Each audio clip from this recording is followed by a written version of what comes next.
और जब करीबन 12 साल पहले हम मुंतखब हुए थे तो एक वोट की अक्सरियत से हुए थे। अल्हम्दुलिल्लाह इस दफ़ा 182 वोट वर्सेस 5 सिर्फ।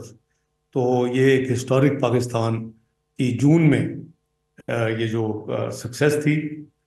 और मैं मशहूर हूँ कि मुझे याद है उस दिन मैं बीजिंग में था, ऑफिशियल विजिट प्राइम मिनिस्टर के साथ।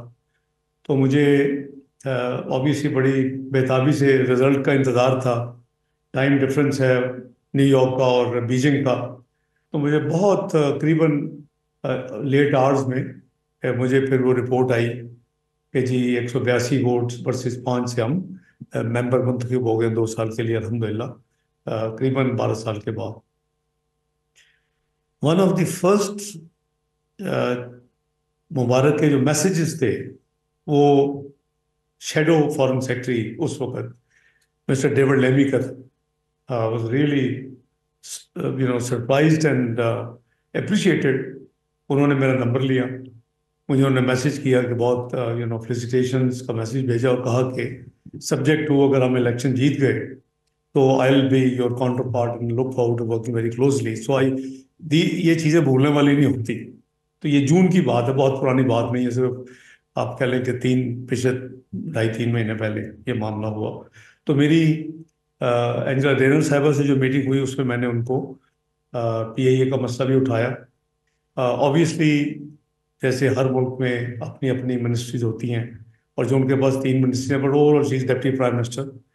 तो ये मैं समझता हूँ कि हमारी बदकिस्मती है कि पिछली हुकूमत जो उस वक्त थी और उनके एक मिनिस्टर ने जो बयान दिया था, बहुत ही गैर जिम्मेदाराना बयान था।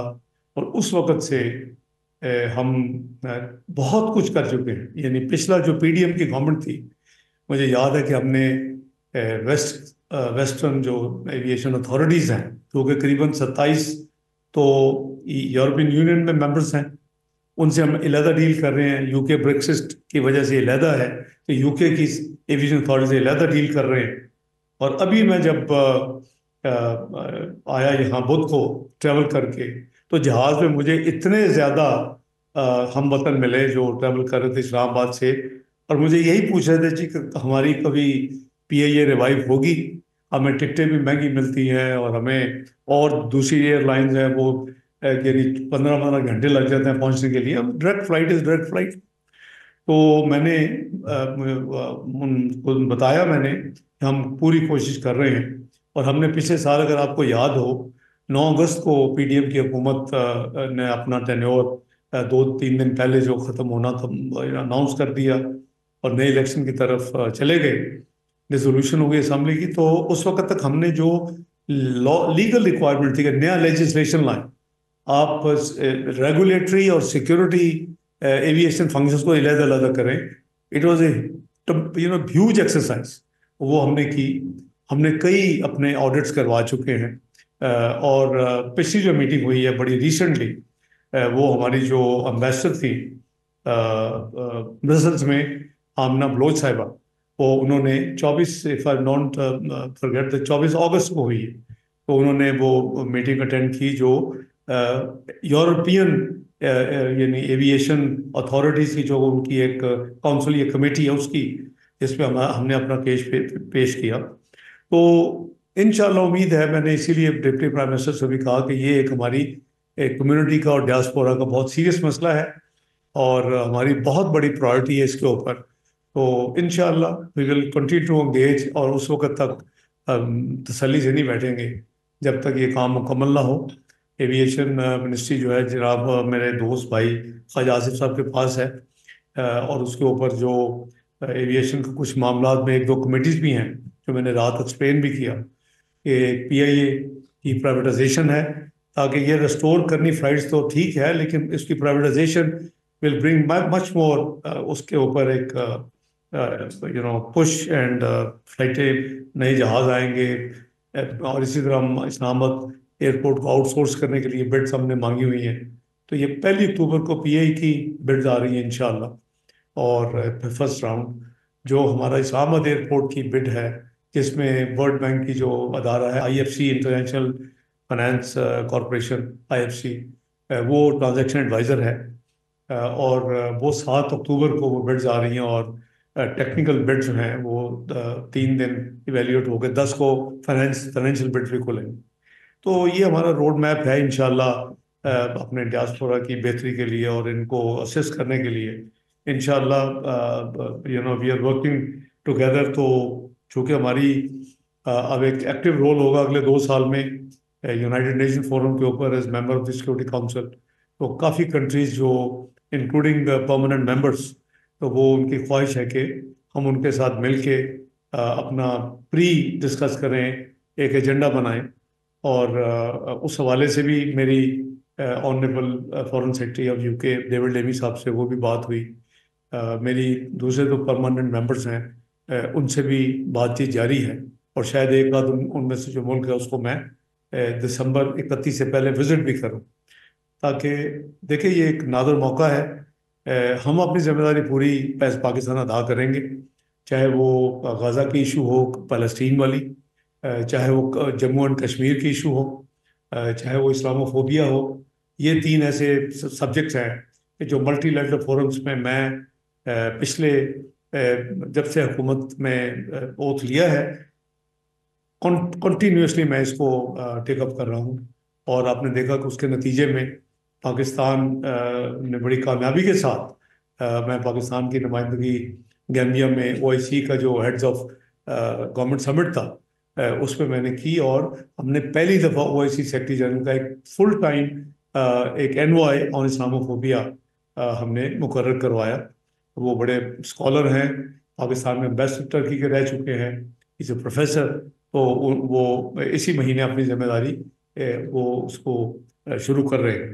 तो हम मैं लाइटर में बात कर रहा था कि हम अपना पूरा रोल अदा करेंगे जो ग्लोबल कॉन्फ्लिक्ट्स हैं, लेकिन इंटरनेशनल जो अदारे हैं, खासकर यूएन जनरल असम्बली और यूएन सिक्योरिटी काउंसिल, इनके फिर फैसलों पे अमल दरामद भी कराना वो ग्लोबल कम्युनिटी की जिम्मेदारी होनी चाहिए।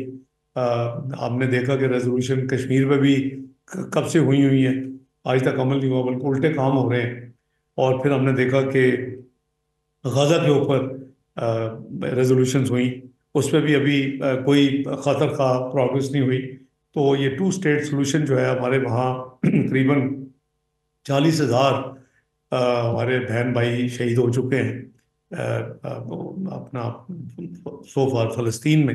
ये बड़ा पेनफुल है। पाकिस्तान अपनी पूरी वॉइस जो है हर फोरम पे, चाहे वो यूनाइटेड नेशन हो, वो ओआईसी हो, D8 हो, एक स्पेशल मीटिंग भी अभी रिसेंटली जद्दा में हुई, वो भी हम हर एक फोरम पे पूरा कर रहे हैं। और प्रैक्टिकली भी हम 2 काम हमने किए हैं एज पाकिस्तान।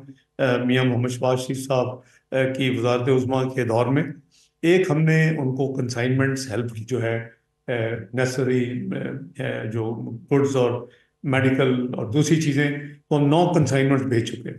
पहले हम बाया इजिप्ट भेज रहे थे, फॉरेन ऑफिस एक्टिवली अपना जिम्मेदारी अदा कर रहा है। और फिर अम्मान में चंद हफ्ते पहले king of Jordan, president of Egypt और सेक्रेटरी जनरल यूएन, इन्होंने गाजा के ऊपर और जो फिर अपना जो फ़लस्तीन का ओवरऑल सिचुएशन है, एक कोई 80 ममालिक की एक कॉन्फ्रेंस हुई, मैंने पाकिस्तान की नुमाइंदगी की। तो फिर हमने उसके बाद जॉर्डन के ज़रिए चीज़ें भेजनी, वो ज़्यादा सेफर रूट था।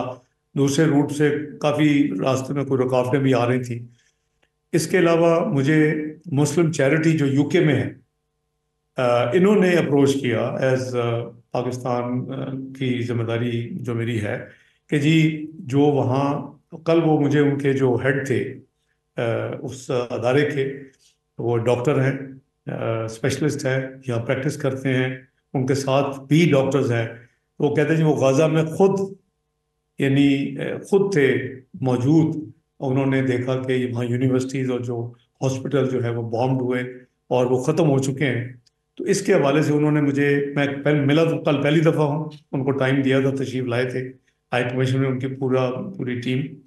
तो लेकिन उन्होंने हमें पाकिस्तान में अप्रोच किया कि जी वहाँ के जो फाइनल ईयर मेडिकल स्टूडेंट्स हैं, वो ना वहाँ हॉस्पिटल हैं ना यूनिवर्सिटीज़ रह गई, तो क्या कुछ कर सकते हैं आप? आई थिंक अल्लाह का शुक्र है कि we are probably the only country so far जिसने ये फैसला किया कि हम उनके जो मेडिकल स्टूडेंट्स हैं उनको पाकिस्तान में बाकी जो उनका रिमेनिंग जो है मेडिकल एजुकेशन वो करवाएंगे। लकीली आई वुड से कि आपको याद होगा किर्गिस्तान में जो मेडिकल स्टूडेंट्स की एक इशू हुई थी उसके ऊपर फिर कमेटी प्राइम मिनिस्टर ने बनाई थी मेडिकल, तो उसका मैं कन्वीनर हूँ। तो उस कमेटी को मैंने बुला, उसमें प्राइवेट सेक्टर के मेडिकल कॉलेजेस के रैप्स भी हैं। तो फिर उनसे एंगेज करके तो हमने इनको अकोमोडेट करने का फैसला कर लिया हुआ है। वो कल बेसिकली शुक्रिया अदा करने आए थे। देखिए ये वो नबी पाक सल्लल्लाहु अलैहि वसल्लम ने फरमाया कि अगर एक मुसलमान को तकलीफ हो तो should be if felt by every Muslim. तो ये तो बहुत बड़ा सानिया है। और को जो जो एट्रॉसिटीज और जो कुछ जम्मू एंड कश्मीर में हो रहा है वो उनको डिफरेंट नहीं है। तो लेकिन ये चूंकि रिसेंट है और एक बड़ा हैविली यानी नुकसानात हुए हैं, और virtually international court of justice ने इसको प्लॉजिबल जस्ट जेनोसाइड का नाम दिया। तो ये हमारे सामने है। तो अल्हम्दुलिल्लाह वो भी मैंने कश्मीर के जिक्र भी किया। अब मैंने अपना फ़लस्तीन की बात की, मैंने इस्लामोफोबिया की भी बात की। अपने जो मेरे होस्ट इस मुल्क में थे, तो इंशाल्लाह वो बहुत ओपन माइंड के साथ they are willing to work together. तो इंशाल्लाह ये जो हमें अल्लाह ताला ने अपॉर्चुनिटी दी है इसको हम बिल्कुल मिल के कोशिश करेंगे कि अपना पूरा रोल जो है हमें इस नॉन परमानेंट मेंबरशिप का 2 साल की हमारी जिम्मेदारी है उसमें अपना ग्लोबल रोल, इफेक्टिव रोल अदा करें इंशाल्लाह। तो इसी तरह मेरी मीटिंग जो फॉरेन सेक्रेटरी साहब से हुई वो भी बहुत ही पॉजिटिव और बहुत ही अच्छे अंदाज में। मैंने आपको बताया कि वो इवन जब शेडो फॉरेन सेक्रेटरी थे उस वक्त से वो मुझसे इन टच हैं। और हमने all things under the control, under the radar and under the sun हमने खुल के बातें की। क्योंकि थोड़ा सा ल्यूक वार्म तो मैं नहीं करूँगा, कुछ स्लोनेस है रिलेशनशिप में जिसको हमें यानी एक नेचुरली हायर लेवल पे लेके जाना, what I call enhanced strategic partnership. तो ये क्योंकि यूके का ऑलमोस्ट हमारी 4 बिलियन से ज़्यादा हमारी ट्रेड वॉल्यूम है इनके साथ। हमारे जैसे मैंने कहा कि हमारे 17 लाख पाकिस्तानी बहन भाई यहाँ हैं और वो पाकिस्तान का एसेट है। बिटवीन पाकिस्तान एंड यूके उनका अपना रोल है। और उनकी सहूलियात के लिए भी इंशाल्लाह जो कुछ की हुकूमत कर सकती है हम करेंगे। वो मैं लास्ट नाइट भी मैंने अर्ज़ किया कि मसलन हमारी कोशिश होगी कि जब हम दूसरे स्टेक होल्डर, क्योंकि कोई अकेली जमात या 2 जमातें मिलके भी कॉन्स्टिट्यूशनल अमेंडमेंट नहीं कर सकती जब तक उस पर राजीनामा ना हो। तो हमारा जो ऑब्जेक्टिव या हमारा जो गोल है, और मैं जब यहाँ था 22 तक, तो मैं यही कहता था कि यहाँ से वोट देना काफ़ी नहीं है, इनकी नुमाइंदगी कुछ सीटें होनी चाहिए, मुख्तस होनी चाहिए, जो कि यहाँ से मसलन यूरोप से, इंग्लैंड से नुमाइंदगी हो, अमेरिका से हो, मिडल ईस्ट से हो। तो 5 से 7 यानी ओवरसीज डियास्पोरा के नुमाइंदे पार्लियामेंट में बैठे हो, मखसूस नशिस्तें हो। उसका मैकेनिज्म देखा जा सकता है कि जो पॉलिटिकल पार्टीज की प्रोपोर्शनेट रिप्रेजेंट है उनकी स्ट्रेंथ, जैसे वुमेन रिजर्व सीट होती है, माइनॉरिटी सीट्स होती हैं, या डायरेक्ट ये खुद लोग इलेक्शन करें उनका। क्योंकि उसमें एक प्रॉब्लम आएगी कि मिडल ईस्ट में most of the countries they do not allow the politics and voting शोटिंग, वो हमें बड़ा, लेकिन ये आईनी तरमीम के साथ हो सकता है सिर्फ, और तमाम राजी होंगे। लेकिन हमारे एजेंडे पे है। इसी तरह ओवरसीज पाकिस्तान फाउंडेशन, उन्होंने कल बहुत अच्छा एक काम किया, उसमें बाद में आता हूँ, जो उन्होंने ये पुटअप किया एक बहुत बड़ा शो। और वो भी उन्होंने हाउसिंग स्कीम्स वगैरह ओवरसीज पाकिस्तानी की शुरू की हैं। लेकिन हमारे इस गवर्नमेंट की, मियां शहबाज शरीफ की गवर्नमेंट के एजेंडे पे है कि हम कैपिटल डेवलपमेंट अथॉरिटी सीडीए जो है वो उसके ज़रिए भी एक एक्सक्लूसिव जो है कम से कम एक स्कीम हो जो कि आप लोगों के लिए हो और पाकिस्तानी डियास्पोरा के लिए हो एक्सक्लूसिव, और वो उसमें वो अपने घरों के लिए और अपने अपने लिए वो प्लॉट वगैरह लें, और वो कब्जा की इशू भी नहीं होगी, कोई मसला नहीं होगा जो कि हमारी जर्नली होती है।